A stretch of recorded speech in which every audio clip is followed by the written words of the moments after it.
بسم اللہ الرحمن الرحیم بسم اللہ الرحمن الرحیم الحمد للہ رب العالمین والصلاة والسلام علی رسولہ محمد وآلہ واصحابہ اجمعین اما بعد۔ درس نمبر 135۔ آج کے سبق کا عنوان ہے جرح و تعدیل میں تساہل نہیں کرنا چاہیے۔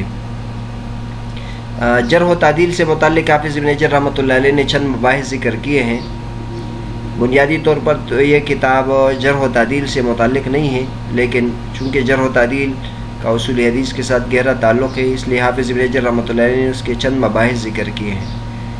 تیسری بات، آج کے سبق میں حافظ ابن حجر رحمۃ اللہ علیہ یہ بیان فرمائیں گے کہ جرح و تعدیل میں تساہل سے کام نہیں لینا چاہیے۔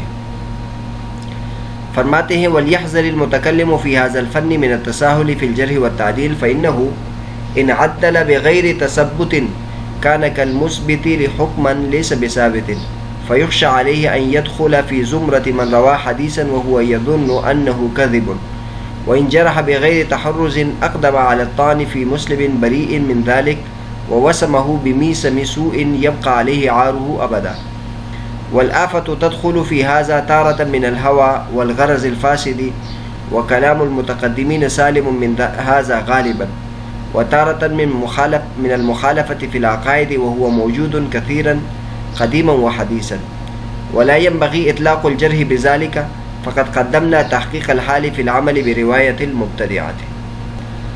فرماتے ہیں کہ اس فن میں کلام کرنے والے کو بچنا چاہیے کہ وہ جرح و تعدیل میں تساہل کرے، تساہل سے اس کو بچنا چاہیے، کیونکہ اگر وہ بغیر تحقیق کے کسی کو ثقہ قرار دے تو یہ ایسے حکم کو ثابت کرنے والا ہوگا جو حکم ثابت نہیں ہے۔ فیخشى علیہ، اس پر ڈر ہوگا اس بات کا، ان يدخل فی زمرۃ من روا حدیثا، کہ یہ ان لوگوں کے زمرے میں داخل ہو جو کسی حدیث کو روایت کرے اور اس کو یقین ہو کہ یہ جھوٹی ہے۔ وَإِنْ جَرَحَ بِغَيْرِ تَحَرُّزٍ، اور اگر یہ کسی کی پر جرح کرے بغیر احتیاط کے تو یہ اقدام کرے گا کسی مسلمان کے جرح کرنے اور اس پر عیب لگانے پر اقدام کرے گا جو اس عیب سے بری ہے، اور اس پر ایسا داغ لگائے گا، ایسا عیب لگائے گا جو برا داغ ہے، برا عیب ہے، جو عیب اور شرم اس پر ہمیشہ کے لیے برقرار باقی رہے گا۔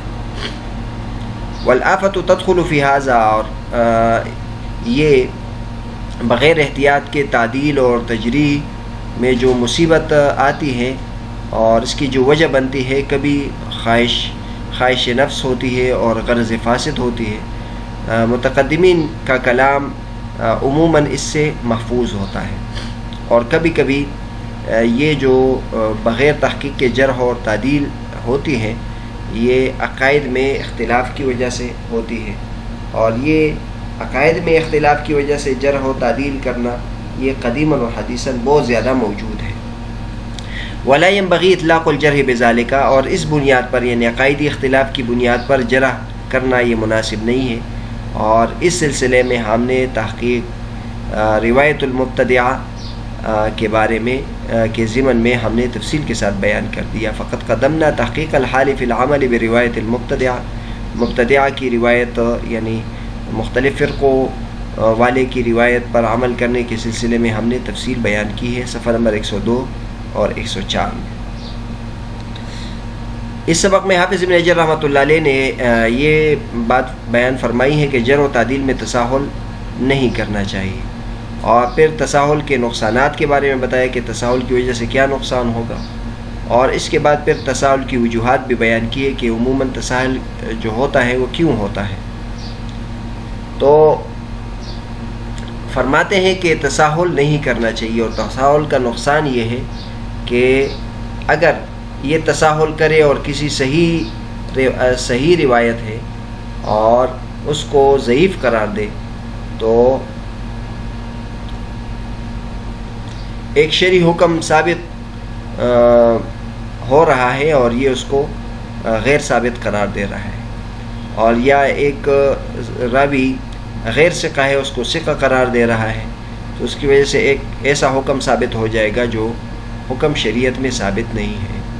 تو بہت زیادہ احتیاط کرنی چاہیے. جرح و تعدیل والوں کو بہت زیادہ احتیاط کرنی چاہیے، کیونکہ اس کے ذریعے سے ایک شرعی حکم ثابت ہوگا، وہ فرض کا ہو، واجب کا ہو، حرام کا ہو، جو شریعت میں ثابت نہیں ہے. تو لہٰذا یہ اس شخص کے زمرے میں داخل ہو سکتا ہے جو جانتے ہوئے کہ یہ جھوٹی روایت ہے وہ اس کو روایت کرتا ہے.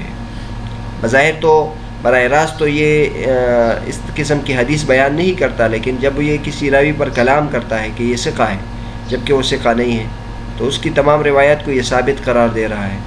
اسی طرح ایک راوی ثقہ ہے اور اس کو ضعیف قرار دے رہا ہے، تو یہ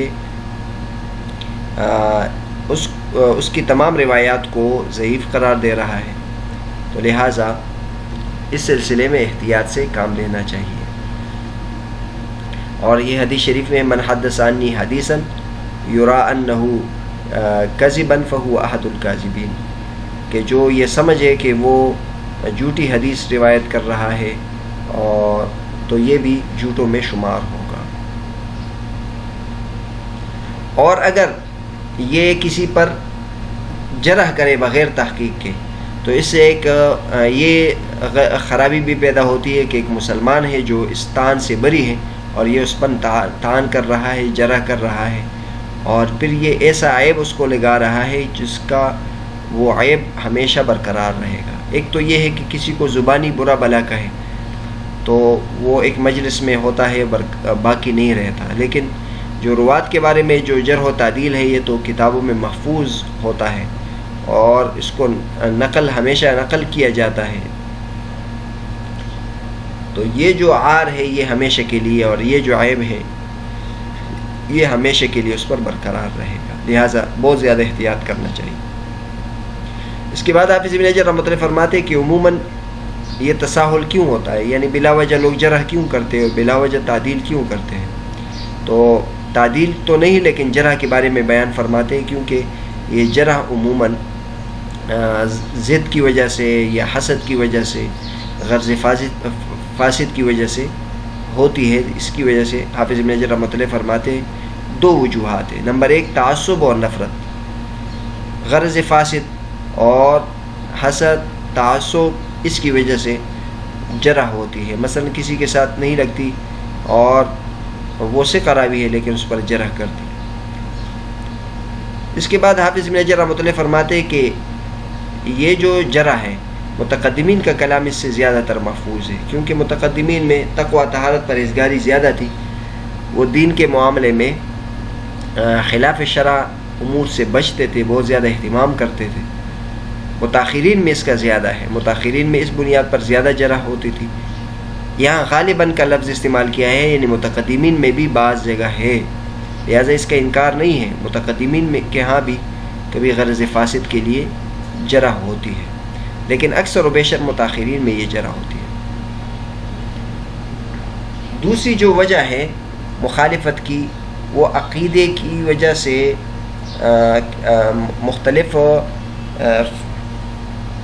عقائد کی وجہ سے مختلف فرقے پیدا ہوئے تھے، مختلف افکار والے تھے. تو اس کا حدیث کے ساتھ کوئی تعلق نہیں، کیونکہ حدیث کی صحت کے لیے ہم نے یہ شرط لگائی تھی کہ وہ عادل ہو، ثقہ ہو، حافظ اس کا ٹھیک ہو، ضبط اس کا ٹھیک ہو، خلاف شرع امور کا ارتکاب نہ کرے. تو جو فکری اور مختلف فرقے گزرے ہیں جو تفصیل کے ساتھ حافظ ابن حجر رحمۃ اللہ مبتدیہ کی بحث میں بیان فرمائے ہیں، تو اس کی بنیاد پر جرح کرنا یہ درست نہیں ہے. مثلا یہ ایک اختلاف ہے کہ اعمال کی وجہ سے ایمان میں اضافہ ہوتا ہے کہ نہیں، تو یہ ایک اختلاف رہا ہے. تو بعض حضرات کہتے ہیں اضافہ ہوتا ہے اور بعض کہتے ہیں اضافہ نہیں ہوتا. تو اب جو اس مسئلے کے قائل نہ ہو اس پر جرح کر دینا، یا اس طرح مسئلہ خلق قرآن میں اہل سنت والجماعت کے ہاں پھر تعبیرات کا کچھ فرق تھا، تو اس کی وجہ سے جیسے امام بخاری رحمۃ اللہ علیہ اور امام زہلی رحمۃ اللہ کے قصے میں ہم نے تفصیل کے ساتھ بیان کیا تھا کہ ان کا بس میں اختلاف تھا. امام بخاری رحمۃ اللہ فرماتے لفظی بالقرآن غیر مخلوق، لفظی بالقرآن مخلوق، یعنی میرا قرآن مجید بولنا یہ مخلوق ہے. قرآن مجید اصل تو اللہ کا کلام ہے، وہ تو مخلوق نہیں ہے، لیکن میرا لکھنا، میرا بولنا یہ مخلوق ہے. تو یہ چونکہ اس کے ساتھ تھوڑا سا مشابہت ہو جاتا تھا اس میں، معتزلہ کے ساتھ، اس لیے جو دیگر اہل سنت والجماعت ہیں انہوں نے اس پر رد کیا ہے. تو اس قسم کے جو اختلاف ہے اس کی بنیاد پر جرح کرنا یہ درست نہیں ہے، اور یہ قدیماً و حدیثاً بہت زیادہ موجود ہے. آپ اگر شیخ عبد الفتاح غدہ رحمۃ اللہ کی کا رسالہ دیکھ لیں، مسئلۃ خلق القرآن وأثرها فی صفوف الرجال، یعنی خلق قرآن کی وجہ سے جو رجال شخصیات ہے اس کی وجہ سے کتنا اختلاف پیدا ہوا اور اس کا کتنا اثر ہوا، جرح و تعدیل میں کتنے لوگوں پر کلام ہوا ہے. اور اسی طرح جو دوسری اور تیسری صدی ہجری میں جو مختلف فرقے گزرے ہیں اس کے آپس میں جو اختلاف تھا، اختلاف کی وجہ سے قدرتی طور پر جب انسان کا کسی کے ساتھ اختلاف ہوتا ہے تو اس کے بارے میں سخت رویہ اختیار کرتا ہے، جبکہ حدیث کے لیے اپنے اسباب ہے، اس کے جرح کے لیے اپنے اسباب ہے، روات پر کلام کے لیے اپنے اسباب ہے، اس کی بنیاد پر جرح کرنا چاہیے، اس سے ہٹ کر کوئی جرح نہیں کر سکتا. یا مثلا جو آدمی کسی کو پسند ہو اور کسی کو پسند نہ ہو تو اس کی بنیاد پر آدمی جرح نہیں کر سکتا ہے. تو دوسری جو وجہ ہوتی ہے وہ عقائد میں اختلاف کی وجہ سے جرح ہوتی ہے، اور یہ قدیماً و حدیثاً بہت زیادہ موجود ہے.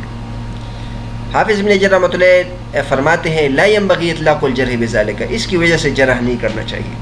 مثلا کوئی شافعی مسلک کا ہے، کوئی کسی اور مسلک پہ عمل کر رہا ہے تو اس کی بنیاد پر جرح نہیں کرنا چاہیے. کوئی کسی حدیث کے خلاف پر عمل کرے کسی اور تعویل کی وجہ سے، اس کی بنیاد پر جرح نہیں کرنا چاہیے، کیونکہ اس باب کا اصول حدیث کے ساتھ کوئی تعلق نہیں، اصول حدیث کے مباحث کے ساتھ کوئی تعلق نہیں ہے. اصول حدیث کے اپنے مباحث ہیں جس کی وجہ سے حدیث رد ہوتی ہے اور حدیث مقبول ہوتی ہے.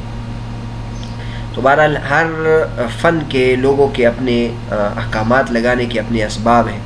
جس طرح فقہاء کرام کسی چیز پر حلت اور حرمت کا حکم لگاتے ہیں تو وہ علتوں کی بنیاد پر لگاتے ہیں. اب مثلا وہ شراب پر حرمت کا حکم لگاتے ہیں لیکن سگریٹ پر وہ حرمت کا حکم نہیں لگاتے ہیں. لیکن جو لوگ فقیہ نہیں ہوتے ہیں تو بعض مرتبہ وہ حیران ہو جاتے ہیں کہ کیسے فقہا سگریٹ کو جائز قرار دیتے ہیں. تو ٹھیک ہے، سگریٹ ایک بری چیز ہے لیکن اس کو حرام ثابت کرنا یہ بہت مشکل ہے. تو فقہاء کرام اپنے اصول کی بنیاد پر فیصلہ کرتے ہیں. اس طرح محدثین بھی ہے، یہ اپنے اصول کی بنیاد پر فیصلہ کرتے ہیں. باقی اس کا حکم، اس شخصیت کا حکم کیا ہے، اس کے اس مسلک کا کیا حکم ہے، یہ دوسرا مرحلہ ہے. اس مرحلے میں ہم اس کے بارے میں طے کریں گے، لیکن حدیث کو اس کی وجہ سے اس پر ہم اس کی شخصیت کی بنیاد پر حکم نہیں لگائیں گے. اور اس کی تفصیل حافظ ابن حجر رحمۃ اللہ علیہ نے مبتدعہ کی حکم کے بیس میں بیان فرمائی کہ مبتدع بدعت ہونا یعنی کسی فرقے سے تعلق رکھنا یہ بھی جرح ہے کہ نہیں. تو وہاں آپ نے پڑھا ہوگا کہ اس کو جرح کے اسباب میں سب سے آخر قسم میں شمار کیا ہے، اور وہاں یہ بتایا تھا کہ کسی پر کسی فرقے سے تعلق رکھنے کی بنیاد پر تو جرح نہیں ہو سکتی. ہاں البتہ یہ کریں گے کہ اگر وہ اپنے مسلک کے لیے داعی ہو اور اس کے لیے بیس مباحثہ کرتا ہو اور اس کے لیے تبلیغ کرتا ہو اور اس کے لیے اس میں سرگرم ہو، تو پھر اس کی جو روایت ہے وہ قبول نہیں ہوگی، اور اس کی وہ روایت قبول نہیں ہوگی جو اس کی بدعت کے تقویت کا سبب بن رہا ہو. اور وہاں یہ بھی بتایا تھا کہ یہ حکم کلی بھی نہیں ہے. اگر کسی محدث کو اس کے حدیث پر اطمینان ہو اور وہ اس کو قبول سمجھے تو اس کے باوجود اس کو قبول کر سکتا ہے. بہرحال آج کے سبق میں ہم نے یہ بیان کیا کہ جرح و تعدیل میں جلد بازی سے تساہل نہیں کرنا چاہیے، بلکہ جرح و تعدیل کے جو اسباب ہے اس کی بنیاد پر فیصلہ کرنا چاہیے. اور اگر ہم تساہل سے کام لیں اور جلد بازی سے کام لیں تو اس کا کیا نقصان ہوگا. اور پھر یہ بھی بیان کیا کہ عموماً کن وجوہات کی بنیاد پر انسان دوسرے پر کلام کرتا ہے یا دوسرے پر جرح کرتا ہے، اور اس میں بیان کیا کہ ایک تعصب و نفرت ہے اور ایک عقائدی اختلافات ہے.